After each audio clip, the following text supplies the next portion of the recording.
Barbican Screen Talks.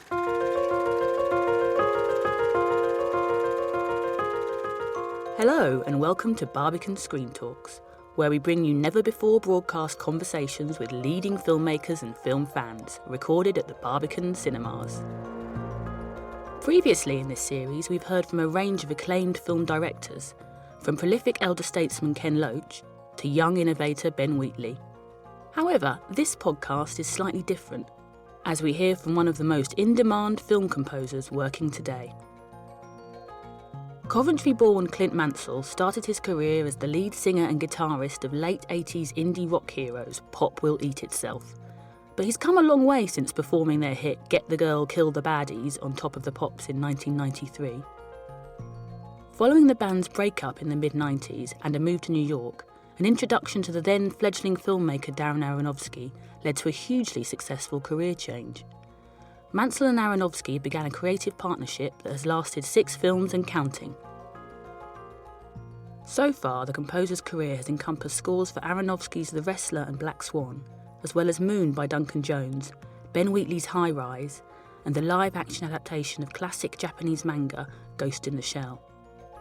And his theme from Requiem for a Dream has been adopted by everyone from the makers of Lord of the Rings and Top Gear to the Boston Red Sox.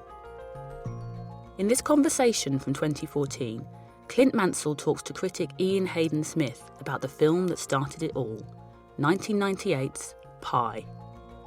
His first collaboration with Darren Aronofsky, Pi was a wildly experimental work made on a budget of less than $70,000. The claustrophobic thriller follows a tormented mathematician in his obsessive search for the mathematical patterns he believes are underpinning the world. In the interview you're about to hear, Mansell discusses his love of John Carpenter, the importance of really taking your time when composing for a film, and why he hates the city of New York. But first, a note. True to his roots, Mansell is fond of an expletive or two. Once a rock star, always a rock star. So, if strong language concerns you, please proceed with caution. There is some very strong language in this podcast, and the occasional sexual reference.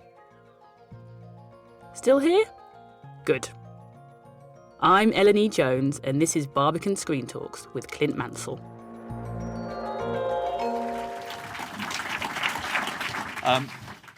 It's amazing that this film really hasn't aged. I still think it's the best film we've done, to be honest. The script and the film itself is just so lean, and there's something about doing what you do for a long time that actually is a detriment to what you do, because that film was made with a serious lack of knowledge, a serious lack of care of what was going on in the industry or what movies are supposed to be. It was made purely, I think, from the heart, you know. And there's an arrogance that comes with not knowing stuff. You think everything else sucks and fuck it, we're going to show you how it's done, you know. And that 15, 20 years later, you're trying to make a hit movie. Maybe not, I don't know. But there's an innocence about it that's just fantastic, I think, you know. I really like this film. There's a real sense watching the film that it's rare that you get experimentation on every front. It feels like there was a sense of freedom that you had with the music, that you could go anywhere. But also Darren himself, he'd made some shorts before, but it was just let's do anything we possibly can. Well, the thing was, A, we had no money to make the film, and B, there was no industry involved in it. And originally, I was only going to write an opening title piece. Darren wanted sort of pre-existing electronic music to be the score of the film. I mean, I suppose, you know, in a way, like Kubrick used pre-existing music in 2001. You know, it had that type of idea. But the reality of it was that he didn't have any money to get those pieces of music, and he didn't have any industry contacts to be able to do it. So every time they couldn't get a piece of music, I had to write a piece to replace it. What you're basically saying is you were cheap.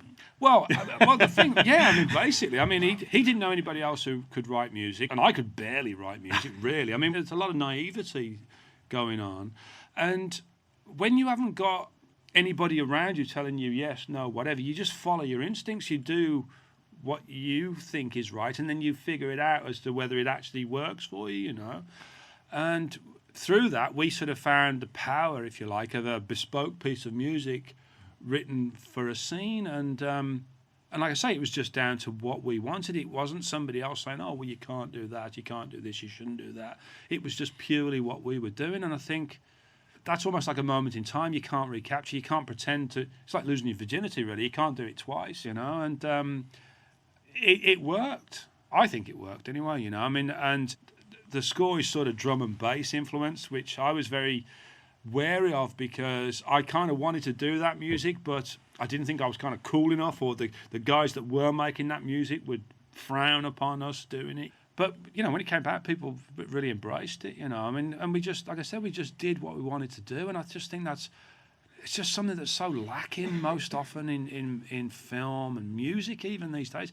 People just want to be fucking successful, you know. And it's like, do something that really you care about and you believe in. And I think that's what that film was, you know. But what's interesting with it, you say about the drum and bass, is that, like subsequent works you've composed for film, you mix so many different elements that there's never a sense that you feel locked into a moment in time. Thinking about your work with Slash on Wrestler. Right. When I think of Slash and I think of his work with Guns N' Roses, it's so locked in a moment in time. And yet the guitar that he plays on The Wrestler, as well as having this very mournful air to it, it also doesn't feel like I'm working on a moment in time. And that, in a way, that reflects Darren's work. Right. That it's not specifically to a moment. When you're writing a score, and I say this in loose terms because I know I've done quite a lot of films now, but I mean, I still to this day don't really see myself as much of a musician, really. But what I'm trying to do, or what I'm trying to capture, is what's going on in that film, you know, what that moment is. And if you're working on the right film, if you can capture it, hopefully you will get something that, you know, your sense will tell you that, like, oh, that's trendy what you're doing there, or that's last week, or whatever. You have to work really hard to find things that just hopefully encapsulate what that story is. And you can't do it just alone with the music. It comes from the project itself. I mean, Darren doesn't really do things that are identifiable as somebody else. He has a very distinct voice of his own, you know. So every collaborator that he has, from his cinematography to the script to the production design, whatever, kind of has to join in with that. If you're too sort of on the nose somewhere with something, his film will tell you, you know, that that's not working. And like with Noah, which obviously is the complete other extreme of Pi. But when we were recording the score for that, even though I'd written all the music, we would still try things on the stage with the musicians and that. Every time we tried something that was just pure, if you like, for instance, you got a D chord or an A chord, and that's the sound it is. Anytime we tried something pure like that, it just would react weirdly with the film. You would have to go for an off chord, whatever that might be in that particular sequence you were doing, because that's what's stamped into the film that he's made, you know. And you've got to be awake to recognise that, you know, because the film will always tell you what it wants. Even if we'd had the budget for Noah that we had with Pi, I think we still would have done that score because that's what it needed to be, you know. I think that's the thing when you're working with a very distinctive director, with a vision. Yeah. And that vision is uncompromising in many ways. Well, because they stamp that in from the get-go. You can all start here, and then little decisions you make. I mean, there's the mainstream and box office beauty and millions of dollars, if you like. But every decision you make sort of takes you off that way. But that may take you to a far more interesting place, you know. That I talked about it with some friends that had watched... And these are people from... Actually, it's like a football crowd, because I'm a football fan, but... They won't hold that against you. No, but you meet different people in that sort of crowd, you know, and like some of them had watched Dario Argento's Suspiria and had just thought it was absolute rubbish, you know. But the interesting thing is it's like you have a guy like that goes out on a limb and pushes that envelope, but then it comes back to the mainstream a little bit where we did Black Swan that really does capture people and it becomes a mainstream thing, even though it's very influenced by that side of the work, you know. And it's important to do those things that, whether they're successful or... We're all consumers now, you know, and like everything is measured by how much money it makes or whatever, you know. And that's the total enemy of of art and expression to me, you know. I mean, there was an interview a couple of months ago with Gabriel Yared, the composer behind Mm-hmm. English Patient and Betty Blue, amongst other films. And he was talking about early in his life, before he started composing for film and realizing his passion for music, that he would watch films and he would find his own rhythm in a film. Right. And he would see himself in his head composing for the film that was absolutely at odds with the score that he was listening to. I just wondered about your passion for film. Obviously, you're in the band, Pop Will Eat Itself, for a number of years. But before that, was there a connection that you had with film, that you had some engagement? well, at the time, I would have probably said no, but when I look back at it now, I realise that it was something that was really present with me from a very early age. My dad loves John Wayne, you know, big John Wayne films, so we'd always watch films at home, you know, and cowboy films, like the Magnificent Seven, stuff like that, you know, there's great rollicking themes to them, you know.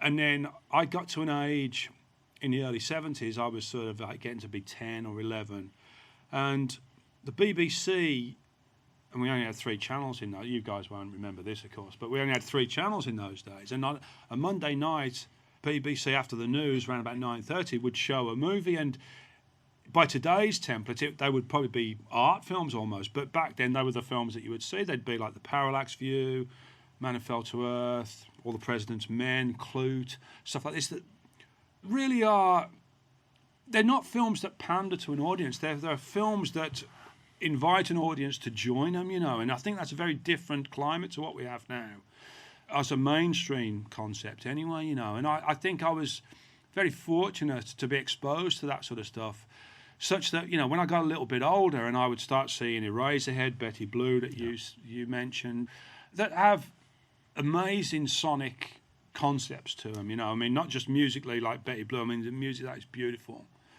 Eraserhead, you know. I mean, I loved Eraserhead, and like back in those days, you didn't have the surround theatre system, so I had a VHS of Eraserhead, but I also had the soundtrack album, so I could watch the video but play the soundtrack through my speakers, so it would be loud, you know. And it didn't really matter that it didn't sync up because it was just going anyway, you know. But it was great, you know. I mean, but you know, these are things that are. I fear sometimes that we don't push ourselves enough anymore. You know, there's not enough extremes going on. When I met Darren, he showed me Tetsuo the Iron Man, which I'd never seen before. I mean, I hope that those films are still being shown to people, or the modern day equivalents are being shown to people to make them think, Christ, you can do anything you like. I mean, that's the thing, do anything you like. It's interesting you mentioned the 70s films like Man Who Fell to Earth, Clute, Parallax View.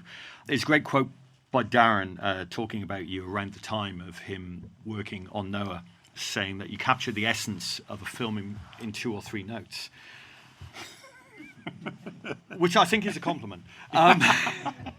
But what's interesting, watching this film the other day, and I stayed for about 10, 15 minutes before you arrived earlier, is that your films have a very identifiable melody.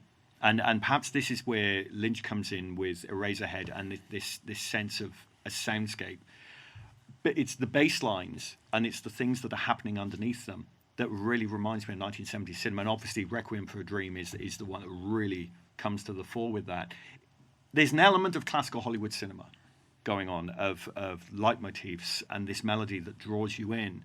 But at the same time, as you're drawn in, there's a sense of discomfort with what's going on underneath. Well, you know, I mean, I love stuff like Double Indemnity or Spellbound. You know, you listen to the score of Spellbound, and it's that repetition of thematic element that when Gregory Peck can't quite remember stuff, and that music, it's just out of reach, but it's out of reach for his memory, you know, and it's genius stuff. And I'd love if I could capture some of that, but it also comes through the filter of, you know, Public Enemy and the Psychedelic Furs, Susie and the Banshees, Jesus and Mary Chain, and the Ramones, all this stuff that I grew up with that has influenced me musically, combined with that stuff, you know. So you kind of, all I'm doing when I'm working on a film is just trying to find something that gives me a hard on, basically. I mean, it's as simple as that. I mean, it's just trying to dial in these things. You go, yes, that fucking rules, you know, because I've always been somewhat self-absorbed and probably somewhat arrogant, but I've probably got more arrogance as the years go on. And I don't necessarily think that's a bad thing, because, like, in Hollywood, and not that I consider myself particularly Hollywood, but somebody has got to fucking try to do something different. There's a million guys out there trying to be the next Hans Zimmer, you know, and Hans has got it wrapped up. Don't bother. Be yourself. Be yourself and do the things that excite you. It doesn't matter that, you know, we all love money, and we would all love to just be lying on the beach for the rest of our lives and pina coladas being bought over us. But, like, I'm in a situation where I've been very, very fortunate to be able to occasionally get paid to write some music. I'm going, like, why not write the music I really want to fucking write, and work on this film and do something, and be sat here, 15 years later, and Pi still resonates with people, you know. I had no idea what I was doing at the time. I still don't have any idea what I'm doing. I think that's actually the secret. Be clueless and go in naive, and the possibilities are endless. Yes, you've got all your reference points. You've seen all the films. You've heard all the music. And then you filter them through who you are. That doesn't make out that, you know, you're right for every gig out there. I don't want to be the biggest film composer in the world. I just want to do stuff that's cool, you know. And I think that's what we all should be doing. Critic Mark Cousins, I like the fact that he said that cinema should be a level playing field. Okay, but there are some people who aren't really great, but you need to watch all of cinema to get it. But it strikes me the same applies to you with music. Kind of, you've gone from Public Enemy and drum and bass through to Tchaikovsky. It's what works in the given scenario. Yeah, I mean, you know, the opportunity to play with those things.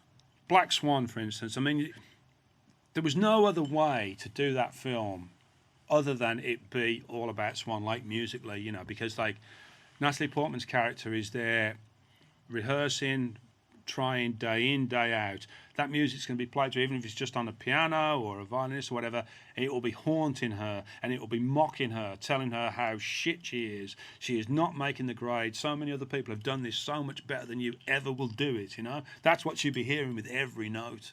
And so, to me, it just said, okay, we're going to take Swan Lake and we're going to bastardize it, and we're going to taunt her and terrorize her with it, really. So that was the most fun I've ever had doing a film score, really, because it was just like remixing it. I got the entire score sort of transcribed and put into my computer, and I just started looking for little bits in it that, I mean, there couldn't be two more different writers than me and Tchaikovsky, you know what I mean? And very different, but I could go into his score and find a 1-bar loop or a 4-bar loop and go, oh, you know what, that maybe is something I would like. I'd delete a lot of notes out of it, something, and just find these elements that then I could add a little bit of something on top of, you know? I think if you're having fun with things, if you're excited about the things that are coming towards you, you can surpass yourself, really, you know? I mean, trying to fit into a box of, we need a Hollywood score or that type of thing, it's the death of creativity. Look at the score for Under the Skin. Yeah. It's like, it's genius, and it's unique, and it's a voice. We need more voices. The jobs just go to the same guys or the same company of guys all the time. So you get this, like, wallpaper of film music that's just like, I'm sure they're all great guys and whatever, but who fucking cares, really, you know what I mean? If I want to hear something that isn't just like, we need to drive the scene, driving the scene. I want to hear something that actually is another character in the film, and it's not the fault entirely of those composers. It's the fault of the filmmakers, because their films don't require that, because they have no substance in general, you know. Yeah, it's copycat scoring, because you look at the best of Hans Zimmer and you've got something like The Thin Red Line, Malik's film, which is an amazing score, or you look at early Danny Elfman. But then everyone copies it so much. Yeah. And American Beauty is the classic example of a score that's been repeated and regurgitated and basically shit out by lots and lots of composers. Yeah, absolutely. Absolutely. I want to ask, before I open it up to the audience, obviously theme and character is an essential part of scoring. But for the most part, obviously before Noah, Darren's films are so located within a specific New York. I'm just curious about the way you, as a composer, react to landscape. This film, for a start, is astonishing in the dialogue it has with the world around it in New York. But this is very much Darren's milieu of growing up. I'm just curious to know how you sort of responded to that. It's really weird because I fucking hate New York. I really do. I lived there when we did Pi, and how did you meet, actually? I'd moved to New York in 1996 after I left the band. Terrible tale of rock and roll woe, nonsense really. But I ended up moving there because of a girl who really found me a lot less interesting when I wasn't in the band anymore. But she's okay. But she knew Eric Watson, who was Darren's producing partner, and he co-wrote Pi. And Eric had said to her they were trying to get this film made, and she said, "Oh, you should meet Clint. He likes film and he writes music and whatever." So it was through her really, and we've always had this kind of sizing each other up kind of relationship, me and Darren. We're looking at each other going, okay, and we've become. It's weird because you have such a close relationship with somebody when you're doing a collaborative thing with them, but I have also no relationship with him outside of that, other than sort of, hey man, how you doing? Our lives don't intersect at all, so it's very sort of creative, that the backbone of our relationship, if you like, which is great, that's cool. But I hate New York.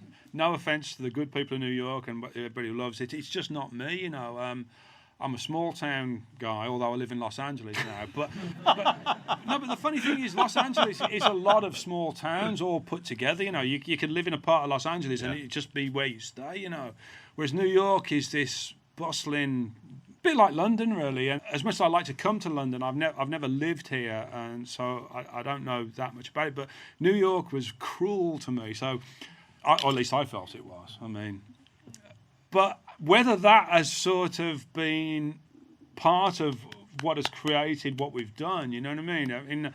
I said with Noah, which isn't obviously New York based, but my score to that is very angry, heavy film, and I find that my state of mind is part of my writing, and so New York feeds me in a certain kind of way, even though I don't really like it, and maybe that's a good thing, I don't know. Yeah, it's interesting. I was thinking about films that I would love to have kind of known what you would be like scoring it, and the film that immediately came to mind is Taxi Driver. Obviously, Paul Schrader was feeling about New York the same way as you at that moment in time, that sense of angst towards it. And Bernard Herrmann, as brilliant as I think his score is, overlays the film with this romanticism that I think offsets the anguish and the rougher edges of the film. Taxi Driver is just not a movie you could imagine rescoring, is it? Because the music is just incredible. He died after doing it, you know what I mean? If you die after doing Fast and the Furious 7 or something, you go, oh, whatever, but died after doing Taxi Driver, It's amazing. The score is amazing. That romanticism really plays and offsets and brings that character to you, I suppose, It's beautiful. Living in LA, I drive by the hotel that he died in quite regularly, to be honest. And I do often think, wow, Bernard Herrmann died in after doing Taxi Driver. I'm sure that doesn't make him feel any better, but I feel kind of close to something special. Any questions? I guess what I'm wondering is, because the music sounds spiral-like, actually. So is this something that, was designed? Or is this, more intuition on your part? I guess how structured was the process? And the second thing, what's your guilty pleasure when it comes to, other film scores? Because you mentioned a lot of these really high-end, very, artistic, well-regarded, but, what's really the guilty pleasure? I'll give you the guilty pleasure first, right? And it's not that guilty. I don't think it's that guilty.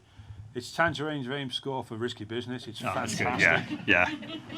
Absolutely fantastic. But what you're saying is something that Darren actually tries to feed in a lot to the work we do. And I don't know if he expects us to actually do it, you know what I mean? But there's an awareness of it, With Pi, it was perhaps tad more random than being choreographed, like you're saying, because, as I said, I was kind of replacing music as we went along. But one of the things I love, and what I want is when I work on a film, I want to be involved as early as possible. I want to spend a lot of time around the film because if you are around something for a long time, it becomes part of your thinking, such that you don't have to think, oh, I'm going to do X, Y, and Z tomorrow. It just becomes the natural process, because that's what the film is wanting you to do. You know, you kind of live and breathe it. You can be working on something, and I don't believe, for instance, if you're going to write 60 minutes of music for a film, that you can do the best job of that in 3 weeks. If you've got 3 months to do that, it's not that you need the extra time to actually physically write the music. What you need the extra time for is to take on all these thoughts that are then filtered through the fact I'm doing this film and I'm thinking about numbers, or I'm thinking about the stock market, or like bad industries trying to get hold of your secrets or whatever. But it becomes part of your thinking, such that, you know, you could be like, suddenly wake up in the middle of the night, you've fallen asleep with the TV on, and some other film is on, and you go like, you know, that's a cool idea. And I think that's the only way you can do that is by having some time with it, you know. That's what pisses me off, really, you know. It's like, you make a film, you know, it's not something, you write music from, it's not something you do in 5 minutes, you know. It takes time to do something you care about and something you think is actually worthwhile for somebody to spend their money on and spend some time with, you know. You're expressing something. I'm not here to do a job to get the film from A to B. I want to do something that makes me feel something and hopefully makes somebody else feel something, you know, and that takes time to do. I'm not sure if that answers your question or not, but... How much research do you do on a project? Well, I like to do a lot of research on projects. I mean, like I say, I don't know how much it actually helps, really, at the end of the day. But what it does do, it sort of gets you in the frame of mind, you know. I did a film for the BBC called United that was about the Manchester United football team that died in a plane crash in 1958, you know. And I did know that story already. And even though I'm a Wolves fan, I was really excited to do that film because I grew up knowing that story, because Duncan Edwards came from Dudley, which is by Stourbridge, where I'm from. You know, it's something I grew up with. And to do a film that I was aware of the backstory of, and you know, I just think it helps focus your mind. You know, I think research and caring about it is paramount to the job, really. Been told we've got time for another question. Yeah. I know it's probably been touched on a little bit before, but when you decide to work on a film, do you ever begin composition before the film arrives, sort of working on it preemptively? I do, to be honest. I mean, Pi is a great example of that. It was the first film I did, and I was very nervous. I had no experience of this, you know, and Darren had given me, when we first met, like I said, he introduced me to stuff like Tetsuo the Iron Man, and we talked about music that we liked and didn't like, as far as, well, all sorts of music. I mean, we definitely hit it off over our love of hip-hop. The main thing that we sort of loved about film music was John Carpenter. Halloween, Assault on Precinct 13, which is probably my favourite film score of all time, really. These were the things that we sort of found common ground with. So he gave me the script for Pi, and I wrote a piece of music on spec from just all the things we talked about. You know, he showed me like artwork done by people who suffer with migraines. And it's just all these different ideas. So I wrote a piece of music from it, you know, just as an idea. And it was a Friday afternoon, and I took it to this office where he was working at the time. And they just shot a bunch of test footage for Pi.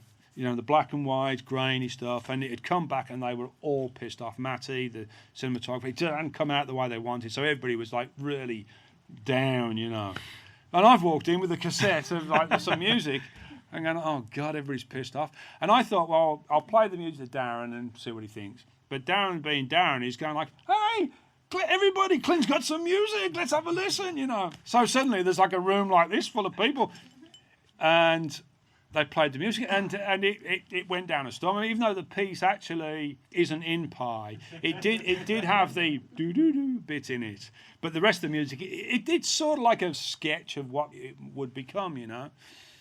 And it was a real galvanising experience. Everybody just felt good, you know, the music, it feels real, you know, and we've sort of continued that, really. And the thing about it is it always fails, basically. You write all these ideas, get all these ideas, have a grab bag of stuff, and then the film comes along and the film just goes, they suck. They just don't work. I mean, but you might get certain things from it, but it's just good to have this sort of arsenal of ideas. But once you start seeing the film, seeing the dailies, seeing the rough cut, the film tells you very quickly what it needs and what it responds to and what's not going to work, you know. Like I said, I like to be involved on a film as long as possible, as much as possible, really. So getting in early and writing some stuff and just trying, you know, it definitely helps. This is the second conversation that Clint and I have had in the last year. And at the end of the last one, I thought, there's so much more we can talk about. And I feel like that again. I know we have to end. So it's kind of watch this space, because this is going to continue. In the meantime, many of Clint's scores are available on soundtrack. What I've now decided to call the Despair trilogy of Pi, Requiem for a Dream, and The Fountain. If you don't have them, buy them, listen to them, because they literally are like movements to listen to on CD separate of the film. Thank you so much to the Barbican for organising this event, but most of all, can you please join me in thanking Clint Mansell? Oh, thank you. Thanks for coming.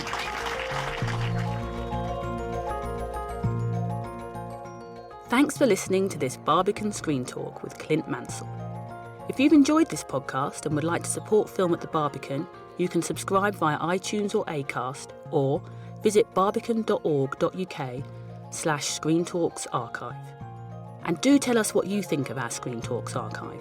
You'll find us on social media at Barbican Centre.